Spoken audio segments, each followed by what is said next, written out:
Mental hospital میں گئے، ایک ہمارے عرب والا کا مریض تھا وہاں پتہ کرنے کے لیے، تو میں باہر بیٹھ کے ادھر لاہور میں ہی میں باہر بیٹھا کچھ مریضوں سے انٹرویو کرنے لگا، تو وہاں وہ کیمرہ لگا ہوا تھا، پروفیسر صاحب اندر میری گفتگو سنتے رہے، تو انہوں نے کہا جو میرے ساتھ تھے وہ اندر بیٹھے ہوئے تھے، یہ آپ کے ساتھ جو ہیں کون ہیں؟ انہوں نے کہا جی ہمارے مولانا صاحب ہیں۔ انہوں نے کہا ان کو اندر بلاؤ، میں نے ان سے بات کرنی ہے۔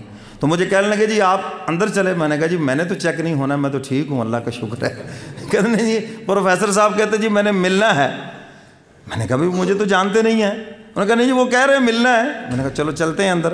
ہم چلے گئے، تو میں نے کہا جی میری تو آپ سے کوئی ملاقات نہیں۔ انہوں نے کہا میں نے آپ کی گفتگو سنی ہے، آپ نے جو گفتگو ہمارے ان مریضوں سے کی ہے، جو ان کو حوصلہ دیا ہے، میں 2500 روپے لے کر 5 منٹ صرف یہی گفتگو ان کو سناتا ہوں۔ سمجھ آ رہی ہے بات؟ جی بالکل۔ 2500 روپے لے کر 5 منٹ صرف یہی گفتگو، یہ حوصلہ ان کو سناتا ہوں جو آپ نے مفت میں میرے سارے مریضوں کو سنا دیا۔ سمجھ آ رہی ہے بات؟